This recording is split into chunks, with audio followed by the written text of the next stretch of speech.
walk into the restaurant. I grabbed a vase and I smashed it over the back of his one head. of those girls on the poster. Papa, did you enjoy the striptease? He was a liar. He had lied to me about everything. I think I became a lesbian that night. Giving me a heart attack. And then he laughed. The scream is powerful. We're all gonna die. We're all going to die. My daughters are giving birth to larvae, and it's my birthday. I'm just gonna tell it like it is. I'm stirring the sugarcane, and I hear this little girl laugh. And I look over, and I see her. She's sort of standing behind these men, and I see her. And at first I'm like, okay, that's kind of weird. She is definitely burnt.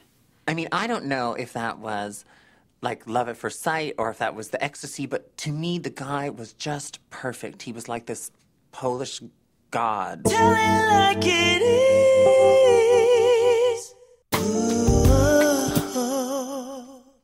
In 1985, the fall, I graduated from my high school in Creelman, Saskatchewan, population 101. I was the white trash skank queen in Creelman, by the way. Wow! I had the good, like, feathered haircut with, like, the little sausage roll bang thing going on, that tight jeans that you had to do up on the bed with a hanger so that your fat would hang over nice like that, so that when you walked, if you had, like, fringes on your shirts, the fringes would bounce off your fat. I was good looking. I met this guy at a club one night, and at the time I just had a bunch of cosmetic surgery to look more feminine, and I really felt like I was getting attention from a higher quality of guys, a really higher caliber of guys, but this particular night at the club I was on some ecstasy, and I said to my friend, I gotta go downstairs because I'm feeling like really overwhelmed by the E. And he said, no, don't go down just yet. There's this guy who wants to meet you, and he's gorgeous. Our social sciences teacher was going through this huge pile of stuff that was meant to be given to the grade 12 students so that they could choose, postgraduate studies or programs that they could apply to. And I guess he figured that since we were all girls, and because I had such a stellar mark in English, that maybe we weren't interested in doing stuff like that. So he just kind of threw it all in the garbage. And at recess, I took offense to that, so I went into the garbage at recess and I pulled everything out and I filled it out randomly. I had no idea what I was doing. I was just like, yeah, I could go there and I could do that for sure, and I don't know what that means, but I'll sign my name. And I mailed off all these applications. I don't know what I was thinking. I had no idea. And this guy was like, he was like 6'4". He must have been like 250 pounds of like muscle. He had a 6-pack of abs. I shook my hand out to meet this guy. I was like, hi, my name's Nina. And he went to like take my hand and put it up to his mouth like he was going to kiss it. And as he did that, I sort of like swirled around and I sat right down on his lap. And the first thing he said was, yeah, that's a good bitch. And I thought, my God, where is this guy from? 3 weeks later, I get a letter in the mail from Canada World Youth. You have been accepted on a cultural exchange program with Pakistan and Canada. I'm like, right on, Pakistan, woo! I don't even know where that is. So I get out my atlas, I look it up in the atlas. There it is. It's the pink country next to the brown country of India. And I know that India is hot. So I know I'm going to need things like shorts and sundresses and halter tops and bathing suits and suntan oil and baby oil and crimping iron, curling iron, hairdryer, smokes, candy for the kids, 7 suitcases. I pack them all up and I fly to Islamabad. And the back of my white trash head caved in. First thing he did is he put his hand right at my skirt and he went to put his finger like right where my pussy would be. And then when he found out it wasn't there, he was like, oh my God, you're a tranny. And I got really scared. And, but then without missing a beat, he like moved his hand back and he put his finger like right up my ass. But then he said, I can't do this. I've got a girlfriend. And my deal with my girlfriend is I can fool around with real girls, but I can't fool around with transsexuals because his girlfriend was a transsexual. Which to me was a mind blow again because Like, at that point in my life, I didn't even think transsexuals had boyfriends. I was clueless. I didn't know. A woman walked by me in a blanket. I was like, what's with the blankets? Like, then I look around and I realize there's, like, blankets everywhere. And I'm like, what is that? It's not Regina Airport. It's not neat and tidy. It is nothing. There was no template. People just like, crushing, waiting, hot. I had to go to the bathroom, so I asked one of the other participants, can you come with me to the bathroom because I don't know where it is. And we went, and it wasn't a Western-style toilet. It is a Middle Eastern bathroom, the kind that you stand on. It's a porcelain step, and then there's a hole. There's a spigot for water, and you do not use toilet paper. You use your left hand. And, wow, the time it took me in there, I was like, who stole the toilet? There's only a hole here. To me, it was a mind blow, and I always remembered this guy, like this perfect guy in my mind. And I didn't see him till about 6 months later when I was walking down Church Street one day. And when I bumped into him again, he had lost about 60 pounds, and he was like bone thin, and his face was gaunt, and he looked like a crackhead on the street. He was a crackhead, basically. I guess he'd fallen on hard times. I said to him, well, me and my friends are going to this club. If you want to come with us, I'd love to see you there. And I later found out that he and his buddy had like this 8-ball of Coke. And he was on this big last party binge because the next day he was going into rehab. And he was going to like go out with a big bang before he cleaned himself up. But he said to me when he showed up at the club, he had that choice whether to do all that 8-ball of Coke or crack or whatever it was, or he could come see me. And he came to see me because he'd always remembered me, too. And the next day he did. He went into rehab. We arrived in our village at night. I went with Nilofer, my counterpart from Pakistan. We went to our host family's house. They had built a bedroom for us. They had gone through huge expense to make sure we were comfortable.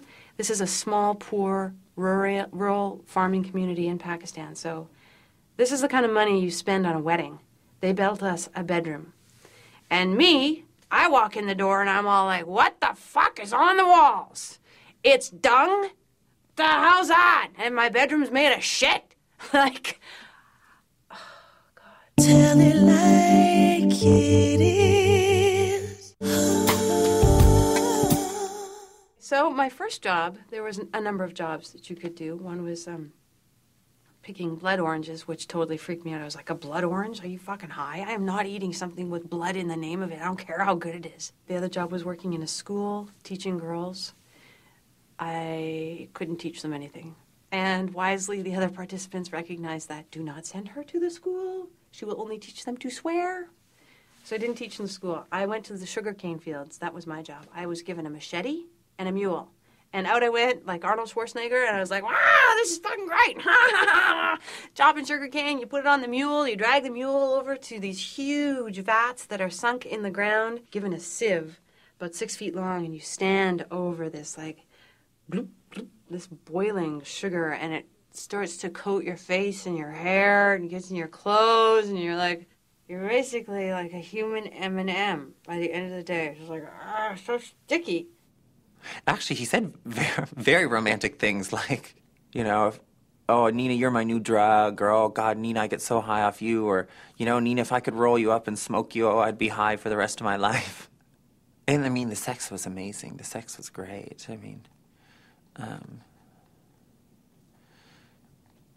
That never hurts a relationship.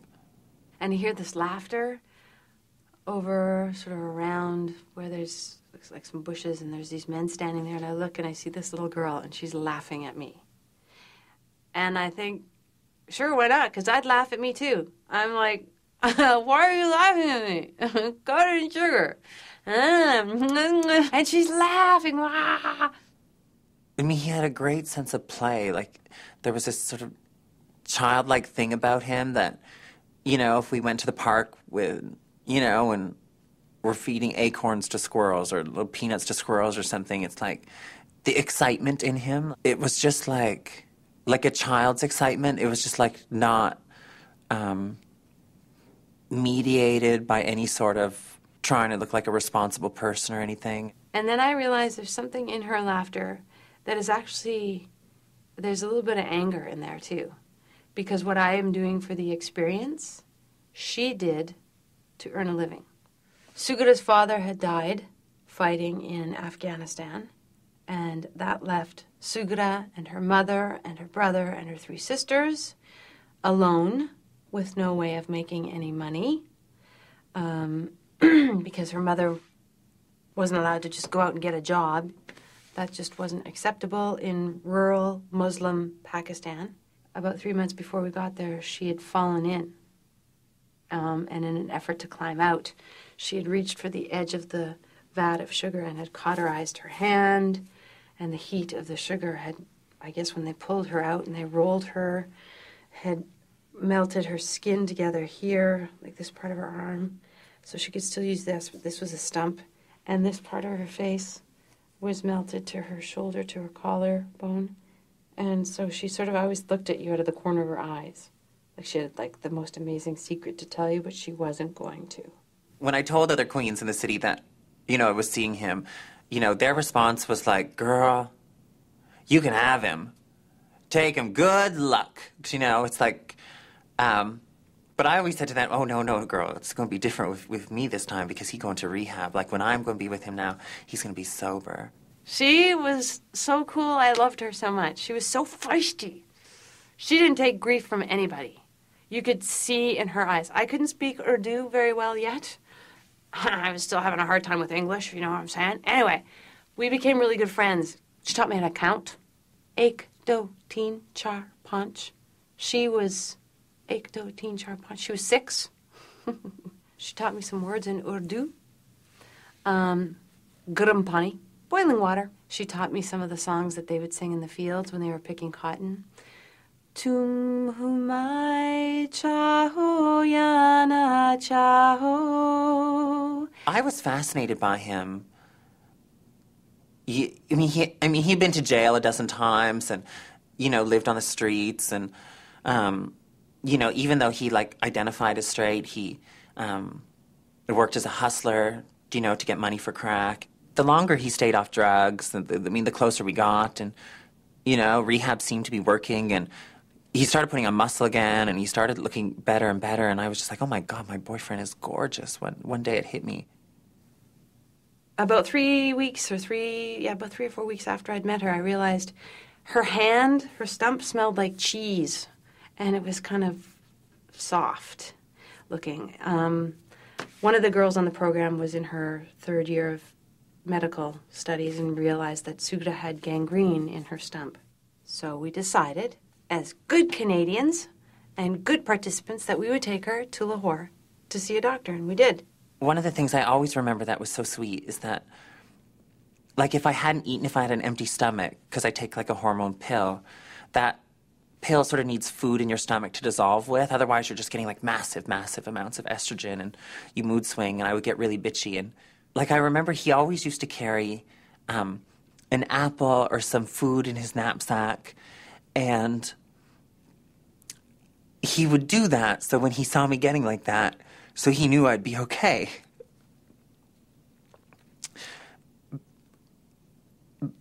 And that's when things were good, but eventually he did go back to smoking crack, and things got really bad. The doctor told us that she had roughly 3 to 4 months to live before the gangrene had gone past a point of where they could amputate. And there was one time he came to my apartment and I thought he was sober.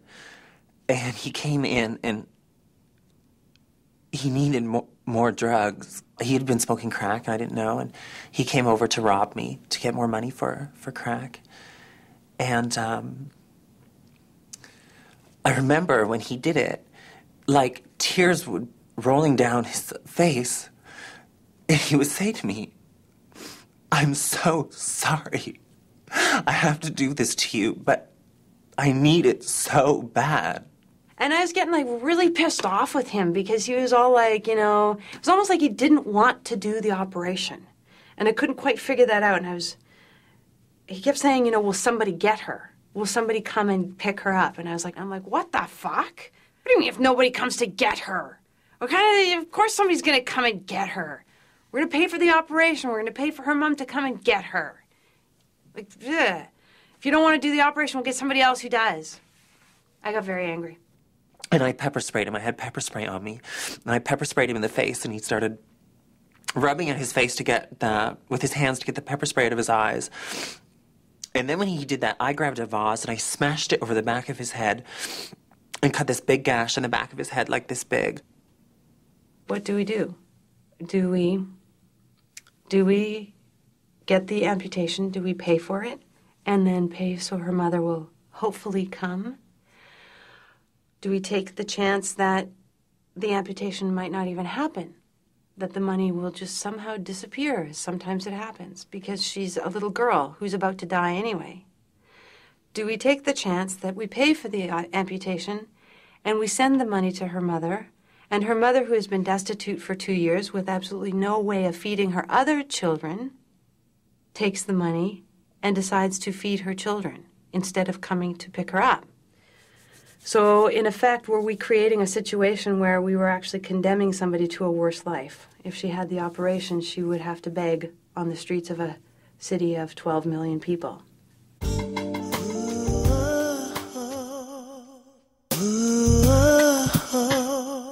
And then he started running out of my apartment with my purse, and so I grabbed this bottle of MAC. I had a big bottle of MAC nail polish remover that had a lot of alcohol in it, and I chased him down the hallway as he ran out of my house, like rubbing. I poured the nail polish in the cut, and I was rubbing it in his cut, and he was screaming, and eventually he got away. We went to the Lahore Hilton, and they were talking about it. The other girls were talking about it. I couldn't deal with it. I was like, I can't deal with this. Like, this is just way beyond my league. So I look over, and I see Sugra is playing with these huge red velvet curtains. So I went over and I played with the curtains with her. We pulled them back, and then they'd fill with air. And I thought, okay, she's never been in a hotel. Let's go in the elevator. So we go in an elevator. We push all of the buttons. Ek, do, teen, char, panch. We get to the 5th floor, and I think, oh, we'll find a room. We'll go bounce on a bed. She's never bounced on a bed before. We didn't find a room open, but what we did find was a bathroom. I showed her these chairs with water in them, and she thought that was the best thing. We flushed an entire roll of toilet paper down toilets and screamed with laughter. A really funny part of the story is I later found out he went back to hustling that night to get more money from crack, and he was jerking this guy off to get some money, and the guy started screaming because all that pepper spray was all over his hands. He was rubbing it into the guy. So one by one, flush the toilet paper goes down. Flush the toilet paper. We flushed a whole roll of toilet paper. Yeah, that was a long time. It takes a long time to flush a whole roll of toilet paper. So I thought, okay, we better go back. And so we went back downstairs to the restaurant where everybody was sitting. And I knew right away that they had made a decision.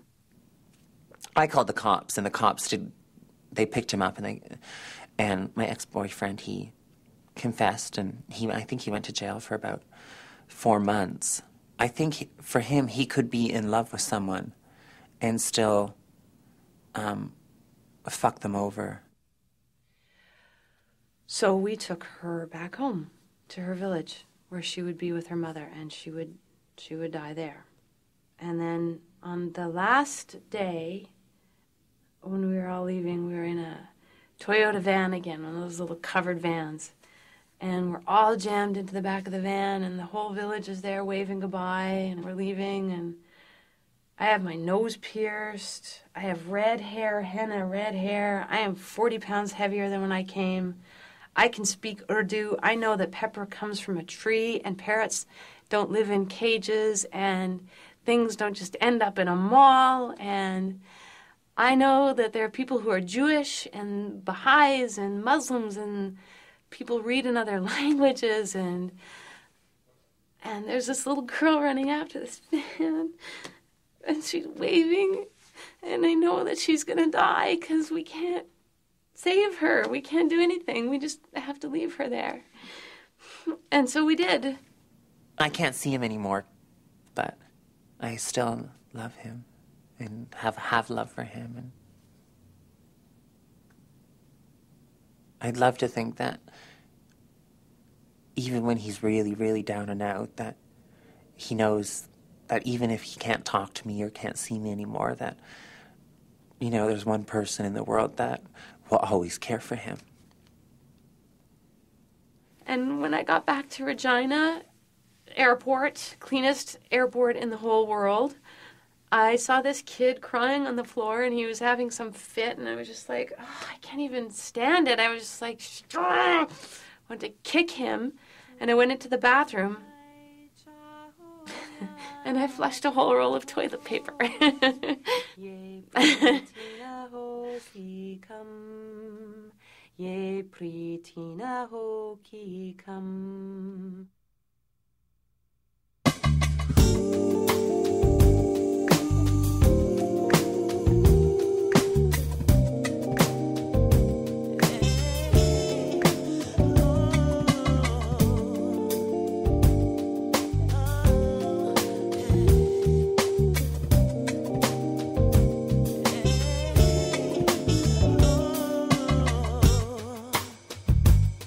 You could all see all the girls visiting their boyfriends in jail. And a lot of the women looked like prostitutes, and I'm sure they thought I was a prostitute too. Everyone would be like flashing their tits and putting their tits up against the glass for their boyfriend to see and stuff like that. She would hang out with me when I was cutting sugarcane. I'd talk to her in English. She'd talk to me in Urdu. We'd end up laughing. She'd fall on the ground.